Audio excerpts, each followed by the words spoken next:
श्री गणेशाय नमः। श्री गोपीजनवल्लभाय नमः। श्रीमद्भागवत महापुराण सप्तम स्कंद अथैकादशोऽध्यायः।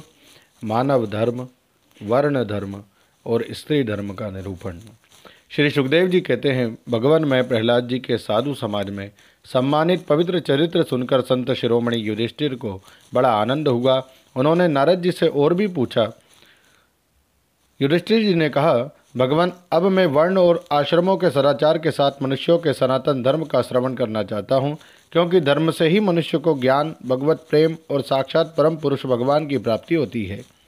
आप स्वयं प्रजापति ब्रह्मा जी के पुत्र हैं और नारद जी आपकी तपस्या, योग एवं समाधि के कारण वे अपने दूसरे पुत्रों की अपेक्षा आपका अधिक सम्मान भी करते हैं।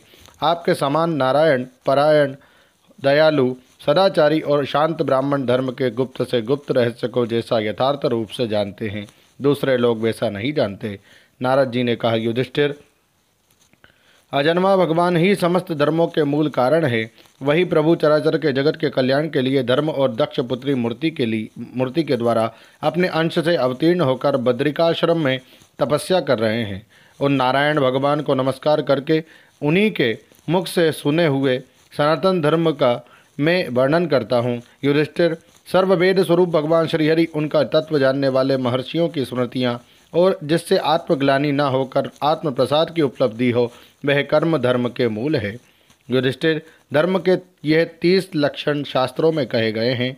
सत्य, दया, तपस्या, शौच, तितिक्षा, उचित अनुचित का विचार, मन का संयम, इंद्रियों का संयम, अहिंसा, ब्रह्मचर्य, त्याग, स्वाध्याय, सरलता, संतोष, समदर्शी, महात्माओं की सेवा, धीरे धीरे सांसारिक भोगों की चेष्टा से निवृत्ति, मनुष्य के अभिमानपूर्ण प्रयत्नों का फल उल्टा ही होता है, ऐसा विचार, मौन, आत्मचिंतन, प्राणियों को अन्न आदि का यथा योग्य विभाजन, उनमें और विशेष करके मनुष्यों में अपने आत्मा तथा इष्ट देव का भाव, संतों के परम आश्रय भगवान श्री कृष्ण के नाम, गुण, लीला आदि का श्रवण, कीर्तन, स्मरण, उनकी सेवा, पूजा और नमस्कार, उनके प्रति दास्य, सख्य और आत्मसमर्पण, ये 30 प्रकार का आचरण सभी मनुष्यों का परम धर्म है।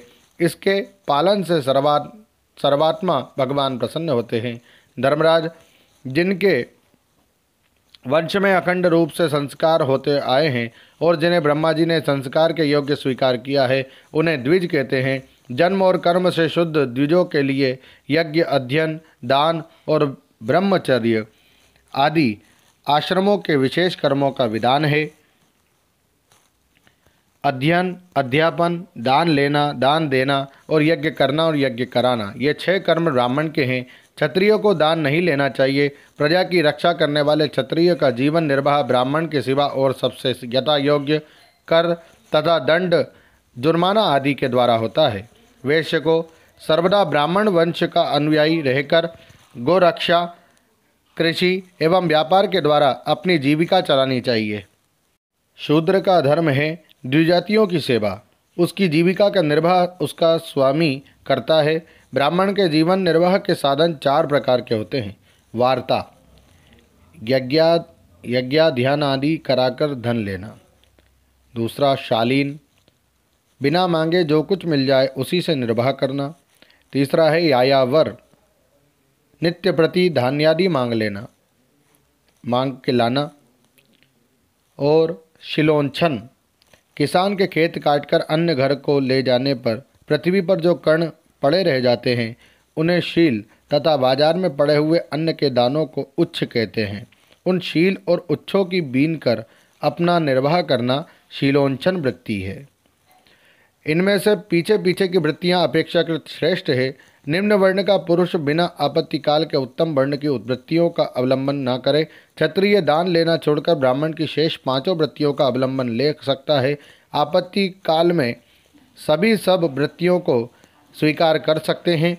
ऋत, अमृत, मृत, प्रमृत और सत्यानृत, इनमें से किसी भी वृत्ति का आश्रय ले, परंतु श्वान वृत्ति का अवलंबन कभी ना करे। बाजार में पड़े हुए अन्न उंच तथा खेतों में पड़े हुए अन्न शील को बीन कर शीलोंच वृत्ति से जीविका निर्वाह करना ऋत है। बिना मांगे जो कुछ मिल जाए उसी अयाचित शालीन वृत्ति के द्वारा जीवन निर्वाह करना अमृत है। नित्य मांग कर लाना अर्थात यायावर वृत्ति के द्वारा जीवन यापन करना मृत है। कृषि आदि के द्वारा वार्ता वृत्ति से जीवन निर्वाह करना प्रमृत है।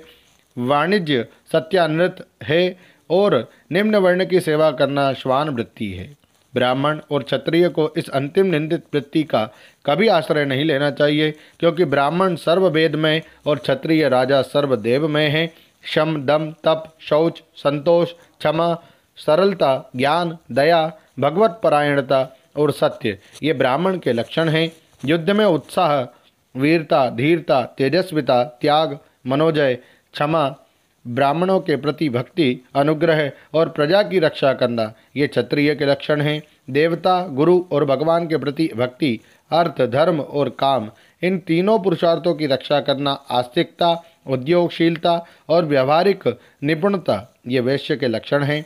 उच्च वर्णों के सामने विनम्र रहना, पवित्रता, स्वामी की निष्कपट सेवा, वैदिक मंत्रों से रहित यज्ञ, चोरी न करना, सत्य तथा गौ ब्राह्मणों की रक्षा करना ये शूद्र के लक्षण है।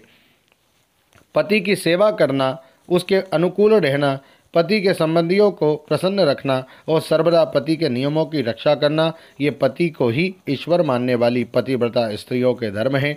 साध्वी स्त्री को चाहिए कि झाड़ने, बुहारने, लीपने तथा चौक पूरने आदि से घर को और मनोहर वस्त्राभूषणों से अपने शरीर को अलंकृत रखे, सामग्रियों को साफ सुथरी रखे, अपने पतिदेव की छोटी बड़ी इच्छाओं को समय के अनुसार पूर्ण करे, विनय, इंद्रिय संयम, सत्य एवं प्रिय वचनों से प्रेम पूर्वक पतिदेव की सेवा करे, जो कुछ मिल जाए उसी में संतुष्ट रहे, किसी भी वस्तु के लिए ललचावे नहीं, सभी कार्यों में चतुर एवं धर्मज्ञ हो, सत्य और प्रिय बोले, अपने कर्तव्य में सावधान रहे, पवित्रता और प्रेम से परिपूर्ण रहकर यदि पति पतित ना हो तो उसका सहवास करे। जो लक्ष्मी जी के समान पतिपरायणा होकर अपने पति की उसे साक्षात भगवान का स्वरूप समझकर सेवा करती है, उसके पति देव वैकुंठ लोक में भगवत सारूप्य को प्राप्त होते हैं और वह लक्ष्मी जी के समान उनके साथ आनंदित होती है। युधिष्ठिर, जो चोरी तथा अन्याय पाप कर्म नहीं करते, उन अंत्यज तथा चांडाल आदि अंत्यवसायी वर्ण संकर जातियों की वृत्तियाँ वे ही है जो कुल परंपरा से उनके यहाँ चली आई है। वेददर्शी ऋषि मुनियों ने युग युग में प्रायः मनुष्यों के स्वभाव के अनुसार धर्म की व्यवस्था की है। वही धर्म उनके लिए इस लोक और परलोक में कल्याणकारी है। जो स्वाभाविक वृत्ति का आश्रय लेकर अपने स्वधर्म का पालन करता है, वह धीरे धीरे उन स्वाभाविक कर्मों से भी ऊपर उठ जाता है और गुणातीत हो जाता है। महाराज, जिस प्रकार बार बार बोने से खेत स्वयं ही शक्तिहीन हो जाता है और उसमें अंकुर उगना बंद हो जाता है, यहाँ तक कि उसमें बोया हुआ बीज भी नष्ट हो जाता है, उसी प्रकार ये चित्त जो वासनाओं का खजाना है, विषयों का अत्यंत सेवन करने से स्वयं ही उब जाता है, परंतु स्वल्प भोगों से ऐसा नहीं होता। जैसे एक एक बूंद घी डालने से आग नहीं बुझती, परंतु एक ही साथ अधिक घी पड़ जाए तो वह बुझ जाती है। जिस पुरुष के वर्ण को बतलाने वाला जो लक्षण कहा गया है, वह यदि दूसरे वर्ण वाले में भी मिले तो उसे भी उसी वर्ण का समझना चाहिए। ओम नमो भगवते वासुदेवाय। श्रीमद्भागवते महापुराणे पारमहंस्यां संहितायां सप्तम स्कंधे युधिष्ठिर नारद संवादे सदाचार निर्णयो नामैकादशोऽध्यायः। श्री राधा कृष्णार्पणमस्तु। हरे नमः, हरे नमः, हरे नमः। जय श्री कृष्ण।